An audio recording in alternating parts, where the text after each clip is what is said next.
Allah menciptakan alam raya ini melalui pembelahan. Kita tidak tahu persis bagaimana cara Allah membelah, tetapi logika itu mudah kita tangkap ketika kita mempelajari matematika sederhana, bahwa nol itu simbol untuk tidak ada. Alam raya dulu tidak ada. Kalau nol kita belah menjadi 2, maka akan menjadi angka yang sama plus dan minus. Plus 1 minus 1. Atau plus 1 triliun minus 1 triliun. Angka plus dan minus yang sama ini kalau digabung akan menjadi 0 lagi.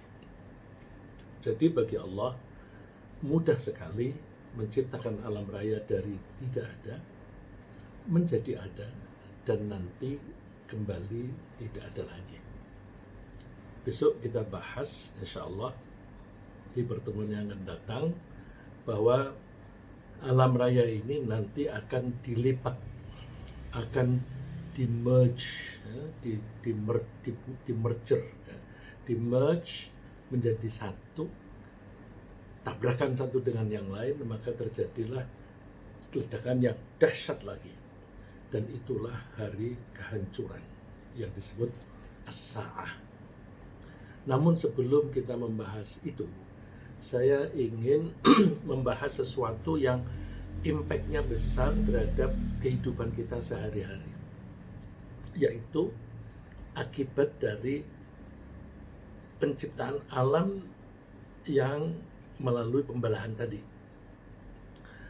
Karena alam raya ini diciptakan melalui pembelahan, maka pembelahan itu mempengaruhi semua isi alam raya ini. Kalau kita bisa memahami impact atau pengaruh pembelahan tadi terhadap peristiwa-peristiwa alam, maka kita akan bisa menyesuaikan diri dengan perilaku alam. Atau dengan kata lain, alam ini diciptakan oleh Allah disertai dengan sistem yang padu, yang harmonis, yang satu dengan yang lain itu mendukung. Kemudian kalau kita berada di situ dan kita adalah bagian dari alam itu, kalau kita tidak menyesuaikan diri dengan perilaku alam atau dengan sistem alam itu, kita akan hancur.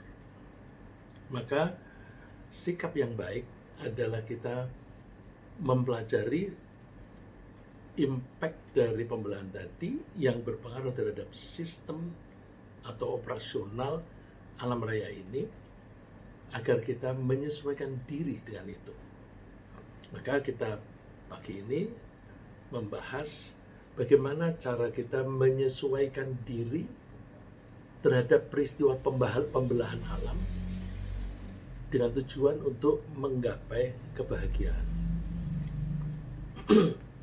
Bahwa Allah itu membelah alam itu dilanjutkan terus, ya. Dimulai dengan pembelahan alam yang manusia ini berusaha mempelajari bagaimana sih pembelahan alam. Caranya dirunut ke belakang, jadi direstrukturisasi, bahwa seperti yang kita bahas pada pertemuan yang lalu, was-samaa'a banainaha bi'aidi wa inna lamusihun. Allah menciptakan langit itu dengan kekuasaannya, dan Allah masih memperluas langit. We are expanding the sky. Langit itu adalah space, ruang di mana materi tinggal, di mana materi berada. Materi itu adalah planet-planet, galaksi-galaksi.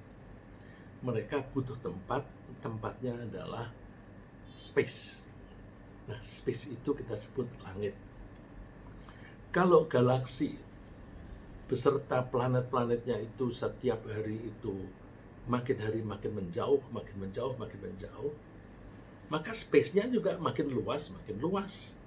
Maka kalau Allah mengatakan wa inna lamusi'un, kami masih memperluas langit, itu adalah konsekuensi dari menjauhnya galaksi satu dengan galaksi yang lain, setiap hari masih bergerak. Nah, pembelahan itu berpengaruh pada setiap unit yang ada di alam raya ini. Salah satu unit besar dari alam raya ini adalah bumi, dan kita bagian dari bumi itu. Dan kita pelajari bahwa ternyata pembelahan itu masih dilanjutkan oleh Allah. Allah berfirman, innallaha faliqul habbi wan nawa. Sesungguhnya Allah, di sini diartikan menumbuhkan. Sebenarnya arti aslinya faliq. Falaqo itu artinya membelah. Kalau kita punya kayu balok, kemudian kita potong di tengah, maka balok itu terbelah. Nah, faliq itu kami membelah. Mungkin terjemahan ini untuk memudahkan pembaca diterjemahkan menumbuhkan. Tapi itu bukan lagi terjemah. Berarti dia sudah merupakan tafsir, penafsiran dari petugas yang menerjemahkan ini. Kita kembalikan kepada arti aslinya. Innallaha, sesungguhnya Allah, faliqul habbi wan nawa, adalah yang membelah biji-bijian. Al-habbi itu biji, an-nawa juga biji. Bedanya, kalau al-habbi itu biji-bijian yang kecil-kecil, seperti gandum, beras, itu hab. Sedangkan an-nawa itu biji yang besar-besar, seperti biji nangka, biji mangga, itu an-nawa. Kalau dalam bahasa Inggris, dua-duanya dibedakan. Kalau yang kecil itu disebut grains. Ya. Grains itu butir-butiran biji-bijian. Tapi kalau yang mangga itu biji yang besar, maka diterjemahkan di situ biji buah-buahan. Dalam bahasa Arabnya cukup disebut an-nawa, yaitu biji yang besar, ya biasanya yang besar itu biji buah-buahan. Akibat dari itu, yukhrijul hayya minal mayyit, Allah menghidupkan, mengeluarkan makhluk hidup dari makhluk yang mati. Wa mukhrijul mayyiti minal hayy, dan Allah mengeluarkan makhluk yang mati dari yang hidup. Ayam itu hidup. Dia mengeluarkan telur. Telur itu makhluk yang mati. Kemudian telur itu menetas dari barang mati menjadi barang hidup. Tumbuh-tumbuhan, kalau kita menganggap itu hidup, karena kita menyebutnya itu kan ilmu yang mempelajari tumbuh-tumbuhan itu ilmu hayat. Hayat itu hayyah. Hayyah itu kehidupan.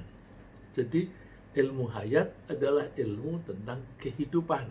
Nah, kalau kita menganggap pohon itu hidup karena bisa tumbuh, maka dia berasal dari biji yang tidak tumbuh menjadi pohon yang tumbuh.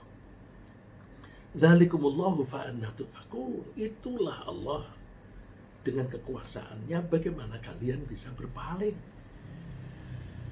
Kok kalian tidak berpikir tentang itu? Nah, sebagai akibat dari pembelahan tadi, maka kalau satu dibelah menjadi dua, maka dua itu adalah pasangan. Dua itu pasangan. Maka Allah mengatakan, wa min kulli syai'in khalaqna zawjaini la'allakum tadhakkarun. Dari segala sesuatu kami ciptakan pasangan. Zawjain. Zawj itu partner. Zawjaini, two partners. Dua partner. Kita bilang pasangan, kalau dua sepasang. Sepasang. Nah, dalam bahasa Arab, zawjaini. Jadi kita untuk manusia, zauja ini itu laki dan perempuan. Satu laki itu zauj, perempuannya juga zauj atau zaujah. Nah, kalau dalam bahasa Arab, suami bisa disebut zauj, istri juga bisa disebut zauj. Tetapi di dalam percakapan sehari-hari biasanya kalau istri disebut zaujah. Kami menciptakan pasangan-pasangan dari segala sesuatu. Min kulli syai, segala sesuatu. Berarti semua itu berpasangan. Itu logikanya mudah kita tangkap karena memang asalnya satu kemudian terbelah menjadi dua. Yang dua ini masing-masing satu membelah dua, satu lagi membelah dua. Berarti semua itu in pairs, ya. Satu pair, satu pasang terdiri dari satu partner, ya, dan partner yang lain. La'allakum tadhakkarun, agar kalian mau mengambil pelajaran. Nah, kita ini seringkali tidak menyempatkan diri untuk mempelajari ciptaan-ciptaan Allah. We just take it for granted. Ya memang dari sononya begitu. Akhirnya kita tidak bisa menangkap kekuasaan Allah di dalam segala sesuatu yang diciptakan oleh Allah. Padahal ciptaan Allah yang manapun, sekecil apapun, di situ ada tanda-tanda kebesaran Allah. Nah, yang kita kenal yang namanya pasangan itu ya laki-laki dan perempuan, atau kalau binatang itu jantan dan betina. Sebenarnya pasangan itu banyak ragamnya. Tidak hanya pria dan wanita, tapi termasuk siang dan malam, panjang pendek, kutub utara dan kutub selatan, itu pasangan. Nah, kemudian kalau di pohon itu juga ada putik sari dan pasangannya. Dan pasangan itu ada kalanya terdiri dari dua individu atau dua benda yang terpisah. Bisa satu itu, dalam satu itu sudah ada pasangan. Seperti pohon. Pohon itu ada yang terpisah, sehingga kalau terjadi pembuahan itu perlu bantuan pihak lain. Pihak lain itu diciptakan oleh Allah berupa kumbang, burung yang mengambil madu dari kembang, yang kemudian akibatnya itu bisa menerbangkan putik sari dan sebagainya. Tapi ada juga yang di dalam satu pohon, sehingga tidak perlu ada pohon lain sebagai pasangannya. Nah, karena banyaknya ragam pasangan itu, pengetahuan kita tentang pasangan itu terlalu sedikit, ya, terlalu sedikit. Laki perempuan, kemudian terang dan gelap, panas dan dingin, masih banyak lagi yang kita tidak tahu. Sebagaimana Allah ungkapkan di surat Yasin, Subhanalladzi khalaqal azwaja kullaha. Maha suci Allah yang telah menciptakan semua pasangan. Pasangan itu ada di mana? Mimma tumbitul ardu, dari apa yang ditumbuhkan oleh bumi, pepohonan. Wa min anfusihim, dan dari diri mereka, pria, wanita. Ini poin saya. Wa mimma la ya'lamun, dan dari apa-apa yang mereka tidak mempunyai ilmunya, mereka tidak mengetahuinya. Jadi sebenarnya ilmu kita ini terlalu minim dibanding dengan ciptaan Allah. Maka kita pantas kalau di suatu surat Allah menyebut wa ma utitum minal ilmi illa qalila. Kalian diberi ilmu oleh Allah itu hanya sedikit. Nah, kalau ilmu kita sedikit, ya kita jangan sok. Biasanya orang kalau belajarnya makin banyak, makin dalam, itu itu makin tidak mau mengakui sudah ahli. Ya. Saya pernah ketemu teman-teman yang ambil S3 di luar negeri. Saya tanya, beranikah kamu disebut ahli biologi, ahli asuransi, ahli kedokteran? Mereka semua bilang, ya enggak lah, ilmu kita tuh sedikit sekali. Jadi orang-orang PhD itu justru mengakui ilmunya masih sedikit. Tapi kalau kita tanya kepada teman-teman yang sekolahnya hanya SD, SMP, mereka merasa udah tahu banyak. Aku sudah selesai sekolah. Selesai sampai di mana? SMP atau SMA. Oh, kita sampai PhD pun itu ilmu kita itu sedikit, dan makin kita mendalami kita makin tahu, makin mengetahui. Itu aku belum tahu, itu aku belum tahu. Ya, oleh karena itu kita mesti mempelajari pasangan-pasangan itu, tetapi kita tidak perlu mempelajari terlalu detail. Kita pelajari yang relevan dengan kita. Yang relevan dengan kita itu bahwa kalau ada pasangan begitu, maka di dalam suatu peristiwa, pasti di dalam peristiwa itu ada unsur baik dan unsur buruk. Semua peristiwa. Misalnya, hidup punya suami baik apa buruk? Ya ada baiknya, ada buruknya. Hidup bersama istri baik apa buruk? Ya ada baiknya, ada buruknya. Dan seterusnya. Punya duit baik apa buruk? Ada baiknya, ada buruknya. Dan seterusnya. Oleh karena itu, kita diwanti-wanti oleh Allah menghindari sisi buruk dari peristiwa apapun, dari benda apapun. Jadi setiap benda, setiap peristiwa pasti ada sisi baik dan sisi buruk. Kita disuruh menghindarinya.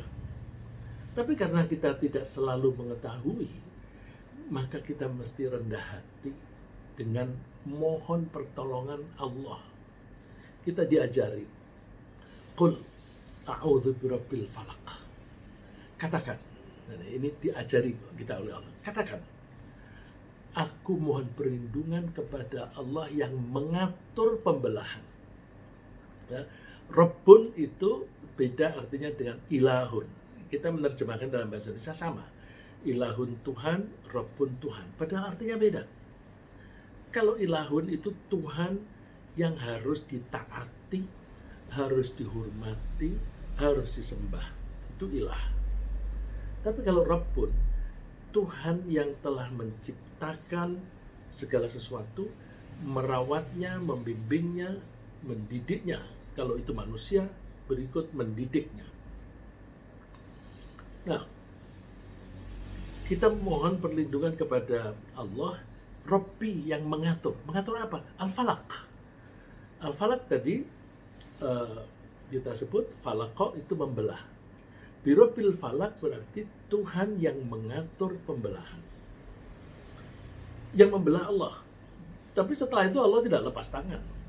Masih diatur terus sampai bagaimana kelakuan sisi positifnya, sisi negatifnya. Tetap diatur oleh Allah. Karena ada sisi buruknya, kita dianjurkan oleh Allah mohon perlindungan kepada Allah yang mengatur pembelahan itu min syarri ma khalaq. Dari sisi buruknya apapun yang Allah ciptakan. Coba kalau kita perhatikan terjemahannya. Syarri diartikan kejahatan. Padahal syarri itu artinya buruk. Kebalikan dari khair yang artinya baik. Tentu beda. Buruk dan jahat itu beda. Ada sesuatu kegiatan yang buruk, tapi orang tidak mengakui itu kejahatan. Misalnya, merokok. Merokok itu buruk, termasuk syarri ma khalaq. Tapi karena orang menerjemahkan syarri itu jahat, maka mereka tidak memasukkan merokok itu bagian dari ini.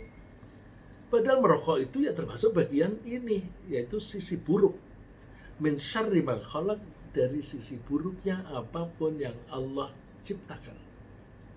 Ya, jadi ayat ini menyadarkan kepada kita bahwa Allah itu menciptakan segala sesuatu, ada baik, ada buruk.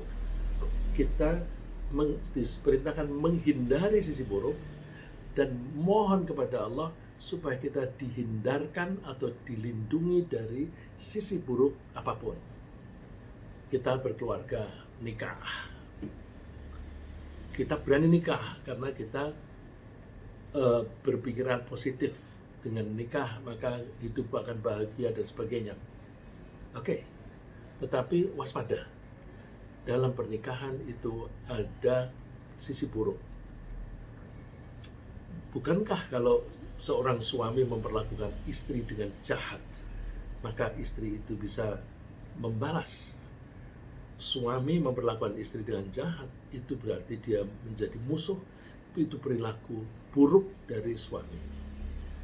Nanti kalau istri itu diperlakukan secara buruk terus-menerus, lama-lama kesal, dia bisa membalas. Membalasnya bisa macam-macam. Bisa ngeracuni, bisa membunuh, dan sebagainya. Ya, betapa banyak di Rawamangun juga pernah terjadi seorang istri membunuh suami karena suaminya itu begitu jahat terhadap istrinya. Ya, kita hindari sisi buruk dan kita mohon perlindungan kepada Allah. Termasuk sisi buruk itu kesulitan. Kita mengerjakan sesuatu ada mudahnya dan ada sulitnya. Tapi dua-duanya itu bareng. Ya. Fa inna ma'al usri yusra. Bersama-sama dengan kesulitan, di situ itu ada kemudahan. Selalu begitu, selalu berbarengan. Kalimat di situ pakai ma'a, bersama, dan diulang lagi oleh Allah. Fa inna ma'al usri yusra, inna ma'al usri yusra. Selalu berpasangan dan selalu ada bareng. Ya. Misalnya orang yang hartanya banyak, dia mendapatkan kemudahan, membeli apapun bisa. Tapi ada kesulitan. Bagaimana cara menyimpannya? Saking sulitnya kadang-kadang di rumah harus ada satpamnya. Kalau yang miskin, nggak usah pakai satpam. Hidup ini gampang. Pintu tidak terkunci, nggak apa-apa. Tapi orang yang hartanya banyak, untuk kunci semuanya rapat, masih ada satpam lagi. Dan orang yang non-muslim juga masih ditambah dengan anjing yang galak. Itu jadi di setiap kemudahan pasti ada kesulitan, di setiap kesulitan pasti ada kemudahan. Lalu sebaliknya, kalau kita disuruh menghindari sisi buruk, Allah menganjurkan kita untuk selalu berbuat baik. Kenapa? Agar kita bisa memperoleh sisi baik dari suatu apapun. Jadi kalau kita itu disuruh berbuat baik, sebenarnya berbuat baik untuk kita sendiri, karena itu akibatnya akan baik. Coba kita perhatikan. Ya ayyuhalladzina amanu rka'u wasjudu wa'budu rabbakum. Wahai orang-orang yang beriman, rukuklah kamu dan sujudlah kamu kepada Tuhanmu. Wa'budu rabbakum, dan mengabdilah kamu kepada Tuhanmu. Nah, poin saya berikutnya. Waf'alul khair, dan berbuat baiklah kamu. Nah, jadi kalau kita ingin memperoleh kebaikan, lakukan kebaikan. La'allakum tuflihun, agar kalian beruntung atau menang. Jadi kalau kita ingin beruntung atau kita ingin menang, caranya berbuat baik saja. Nanti insya Allah impact-nya itu baik. Jadi kita mendapatkan akibat yang baik, tidak mendapatkan akibat yang buruk. Dengan demikian, kalau kita berbuat baik, sebenarnya kita melakukannya untuk keuntungan kita sendiri. Dan sebaliknya, kita akan merugi sendiri jika kita berbuat buruk. Seperti Allah berfirman, in ahsantum li anfusikum, wa in asatum falaha. Kalau kamu berbuat baik, sebenarnya kamu berbuat baik untuk keuntungan dirimu sendiri. Tapi kalau kamu berbuat buruk, itu yang merasakan juga dirimu sendiri. Oleh karena itu, mari kita selalu berusaha melakukan yang baik ketika menghadapi peristiwa apapun, termasuk ada orang yang maki-maki kita pilih merespon dengan cara yang baik. Ada orang sombong, kita jangan merespon dengan kesombongan. Kalau ada orang bilang sombong terhadap sombong itu sedekah, tidak benar. Allah itu melarang kesombongan. Kalau melarang kesombongan, meskipun kesombongan itu sebagai balasan, itu tidak boleh. Jadi kita merespon kesombongan dengan cara yang baik. Jadi dalam keadaan apapun kita usahakan kita lakukan kegiatan-kegiatan yang baik. Misalnya, karena Allah menciptakan itu berpasangan, menciptakan makhluk-makhluknya itu semua berpasangan, maka masing-masing lelaki dan perempuan itu cenderung mencari pasangannya. Itulah sebabnya pria berusaha mencari wanita untuk nikah dan sebaliknya. Setelah bertemu, mereka mengharapkan kebahagiaan hidup. Tapi ketika mereka menempuh kehidupan bersuami istri, mereka harus membangun rasa saling mencintai dan saling menyayangi sesuai dengan ajaran Allah.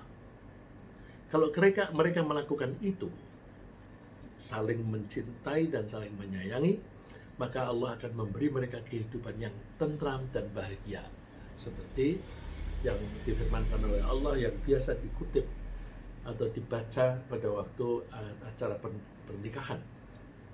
Wa min ayatihi an khalaqalakum min anfusikum azwaja. Termasuk tanda kebesaran Allah adalah bahwa Allah menciptakan pasangan untuk dirimu. Nah, ya memang kita semuanya harus berpasangan. Litaskunu ilaiha, agar kalian merasa tentram dengan pasangan itu. Jadi kalau belum ada pasangan, dia masih bahasa kasarnya masih gentayangan. Tapi begitu sudah ada pasangan, maka mulai tenang hidupnya. Itu kalau ada sel yang belum punya pasangan, itu kan disebut radikal bebas. Oh, dia gentayangan mencari pasangan. Nanti kalau ketemu pasangannya baru diem. Tapi kalau radikal bebas itu sifatnya meracuni, yaitu bisa menjadi penyakit. Ya. Jadi intinya adalah bahwa semua makhluk apapun akan selalu mencari pasangannya. Terus wa ja'ala bainakum mawaddatan wa rahmah. Allah menciptakan saling mencintai dan saling menyayangi. Ini pelajarannya adalah bahwa kalau kita ingin hidup tentram, suami istri, tentram itu bahasa Arabnya sakinah. Di ayat ini disebut litaskunu. Maka kita harus membangun mawaddah dan rahmah. Mawaddah itu saling mencintai. Mencintai yang reciprocal, yang timbal balik. Warahmah, dan saling menyayangi. Beda, kalau mencintai itu masih ada unsur egoistik. Tapi kalau rahmah, menyayangi, itu justru peduli kepada pihak lain, peduli kepada pasangannya. Inna fi dzalika laayatil liqaumin yatafakkarun. Dalam hal itu ada tanda-tanda kebesaran Allah bagi orang-orang yang mau berpikir. Lagi, selalu Allah men-challenge kita, mendorong kita untuk berpikir. Cuma sayang, manusia di dunia ini lebih banyak orang yang malas berpikir daripada yang suka berpikir. Kalau ikut pengajian, kebanyakan suka yang ngaji kuping, yang istilahnya jiping, ngaji kuping, dengerin, tidak usah mikir. Nanti habis dari pengajian nggak ada bekasnya. Mestinya ngaji itu ya yang berpikir. Tapi kalau ada pengajian yang ngajak berpikir, pesertanya tidak banyak. Kalau yang tidak mikir, pesertanya bisa banyak sekali. Kalau pasangan itu tadi, atau siapapun deh, kalau kita ini ingin membangun rasa saling mencintai dan saling menyayangi, itu kita bisa lakukan dengan cara saling memberi hadiah, saling memberi. Karena apa? Kalau kita memberi kepada orang lain itu menganggap kita menguntungkan dia. Dan bawaan manusia, kita itu cenderung menyukai orang atau barang yang menguntungkan kita. Sebaliknya, kita punya kecenderungan membenci orang atau barang yang merugikan kita. Kalau saya memakai baju, kemudian orang banyak memuji, wah cakep kamu pakai baju itu.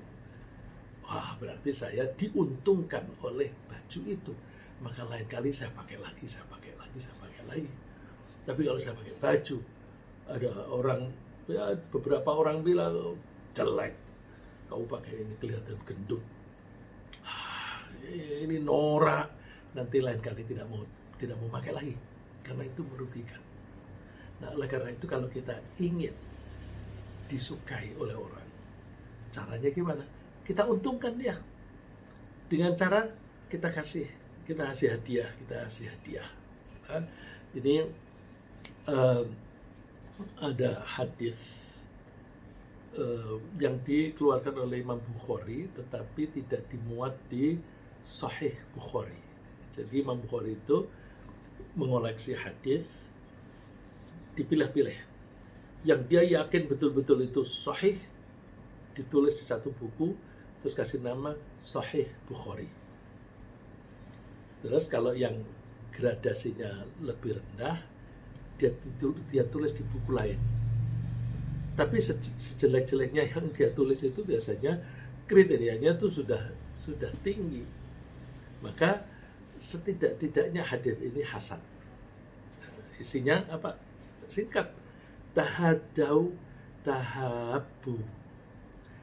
Silahkan kalian saling memberi hadiah.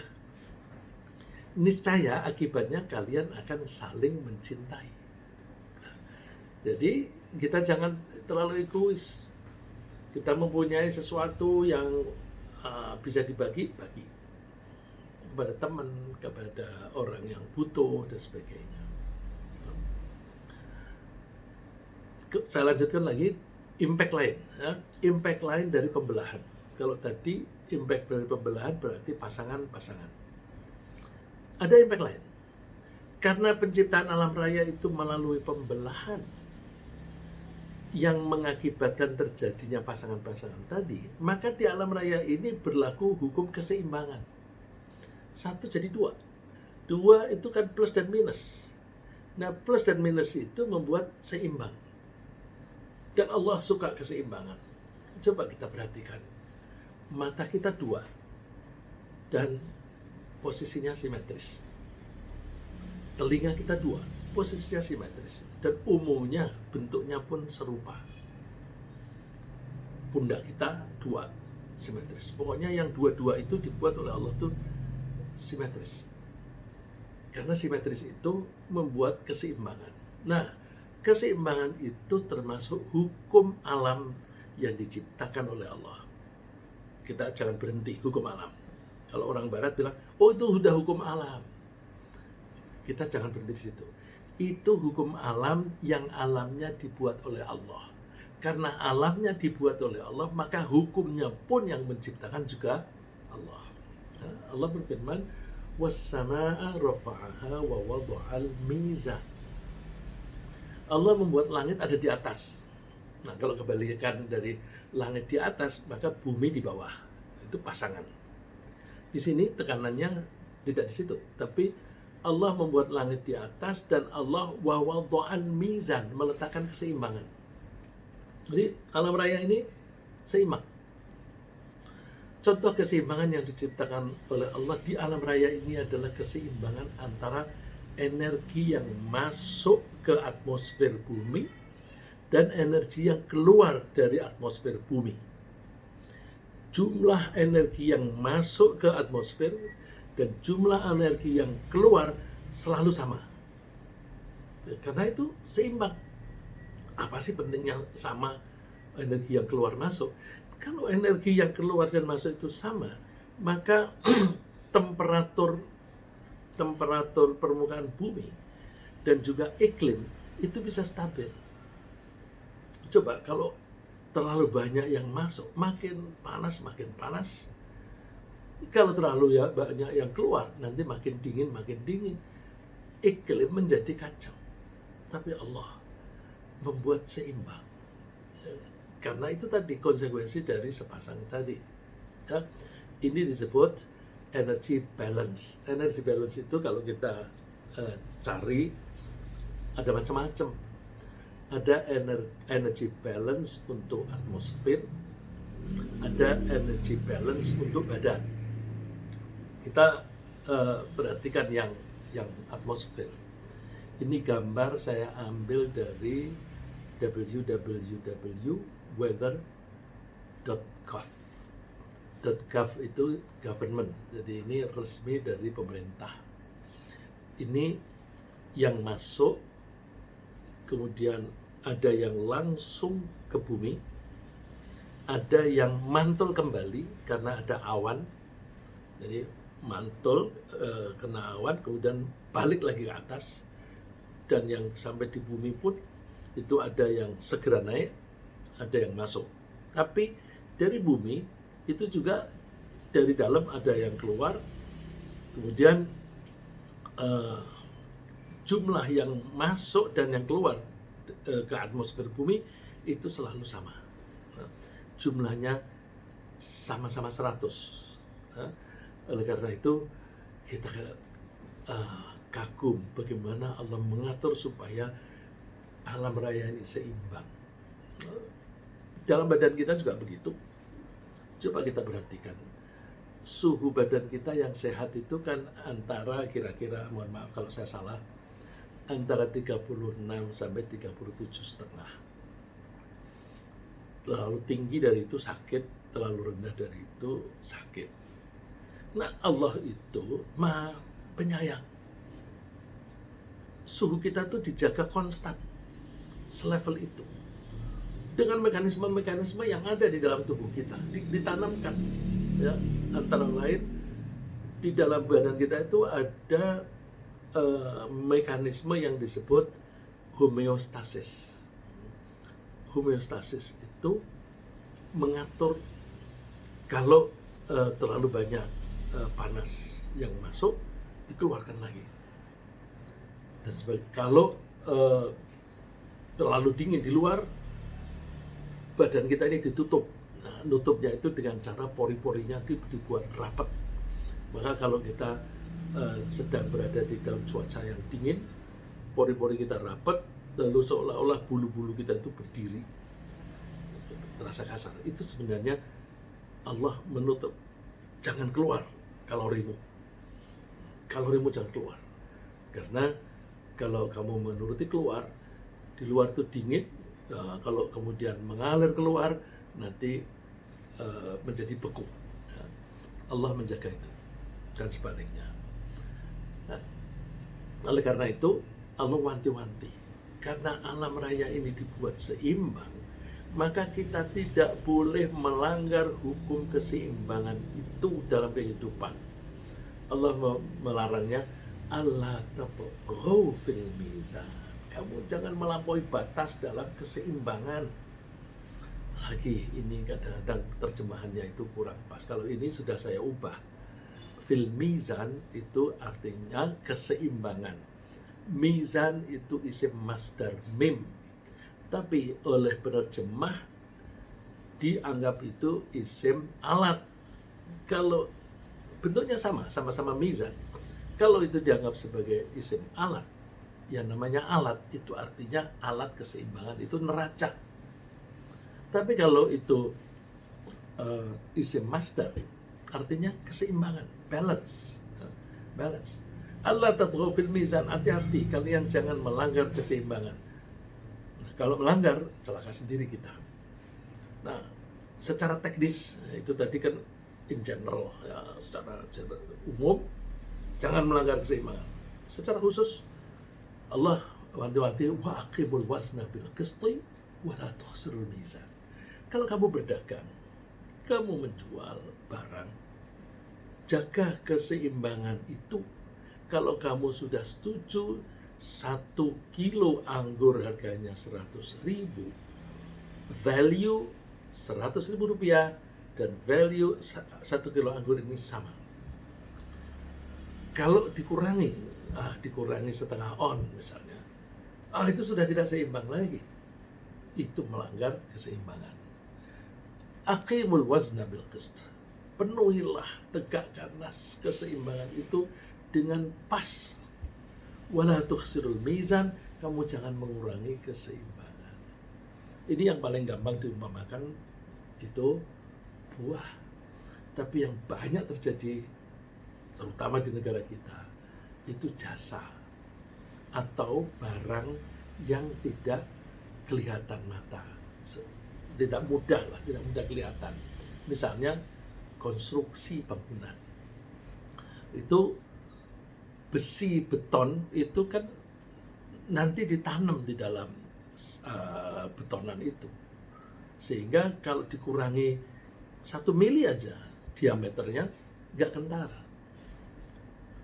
Misalnya ukuran 12 mili dipasang 9 mili, itu nggak kentara. Jangan dikurangi. Adukan semen juga begitu. Jangan dikurangi. Kalau sudah setuju semen dan pasir sekian banding sekian, ya itu harus dipenuhi. Karena siapa yang ngontrol setiap saat? Itu bisa celaka sendiri orang yang melanggar. Saya pernah ketemu seorang teman yang dia bekerja di suatu museum. Kemudian dia tahu kontraknya itu memakai cat merek tertentu. Terus dia melihat cat ini di tembok kok seperti itu. Tapi lihat kalengnya, mereknya seperti di dalam perjanjian. Terus diperkarakan. Ini nggak benar. Jadi rupa-rupanya cat merek lain dimasukkan ke dalam kaleng merek yang dijanjikan. Diperiksa benar, lalu suruh ngelupas semuanya, terus dicat ulang. Nah, itu ketahuan, tapi yang tidak ketahuan jauh lebih banyak. Oleh karena itu kita jangan melanggar. Kalau kita melanggar, paling tidak kita tidak mendapatkan repeat order. Atau kalau misalnya ya habis di kontraknya tulisannya 10 miliar, tapi yang saya terima hanya 6 miliar. Ya jangan mau. Terus ya kalau aku nggak mau, aku nggak dapat job, nggak dapat kerjaan, nggak dapat proyek. Ya cari proyek yang lain. Banyak orang-orang yang mencari kontraktor yang jujur. Itu banyak itu. Jadi nggak usah takut. Lagi, kaitannya dengan keseimbangan. Kita juga harus menjaga keseimbangan dalam membelanjakan harta. Jadi keseimbangan itu berlaku di mana-mana. Kalau kita punya harta, kita mau membelanjakan, jaga keseimbangan. Jangan terlalu boros dan jangan terlalu kikir. Tengah-tengah, ya. Tengah-tengah itu seimbang. Walladzina idza anfaqu lam yusrifu wa lam yaqturu wa kana baina dzalika qawama. Dan ketika mereka membelanjakan harta, berinfak atau memberi nafkah, mereka tidak berlebihan dan tidak kikir. Yang di antara dua itulah yang pas, yang tegak, yang balance. Ya. Jadi kalau ada suami, uangnya banyak, tapi istrinya dikasih terlalu sedikit, ya itu akan terjadi kegoncangan dalam berkeluarga. Karena diketahui suami duitnya banyak, tetapi istrinya sulit sekali menggunakan uang belanja itu untuk kecukupan. Apalagi kalau suaminya memberi belanja sedikit, tetapi minta lauknya yang serba enak dan harus selalu panas, yang segar. Kalau tidak boleh makanan itu dimasak dari pagi, terus dimakan lagi siang, harus baru. Tapi duitnya tidak cukup. Nah, itu akan terjadi kegoncangan. Ya. Juga begitu dalam makan dan minum. Ketika makan pun kita harus menjaga keseimbangan. Dengan menahan diri jangan sampai berlebihan. Kalau berlebihan nanti tidak seimbang. Yang bisa menyebabkan obesitas dan kerawanan terhadap penyakit. Allah mengatakannya, wa kulu washrabu wa la tusrifu. Silakan makan dan minum, tapi jangan berlebihan. Innahu la yuhibbul musrifin. Allah tidak suka kepada orang yang berlebihan. Ya karena berlebihan itu mengingkari hukum keseimbangan. Coba ini saya berikan gambaran energy balance, tapi untuk tubuh kita. When a person maintains a healthy body weight, kalau seseorang itu ingin mempertahankan badannya itu, beratnya itu sehat, maka harus dijaga energy in dan energy out. Energi yang masuk atau kalori yang masuk harus sebanding dengan energi yang keluar. Kalau itu dijaga, maka insya Allah aman. Jadi ada gambar setelah ini, itu timbangan antara energi yang masuk berupa makanan dan minuman dan tenaga yang dikeluarkan itu mesti seimbang. Kalau seimbang, maka kesehatan kita akan konstan. Tapi kalau tidak, bisa terlalu kurus, bisa terlalu gemuk. Ya.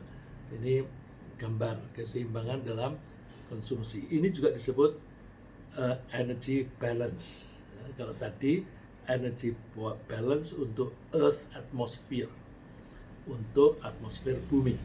Kalau ini energy balance untuk badan kita. Kita teruskan.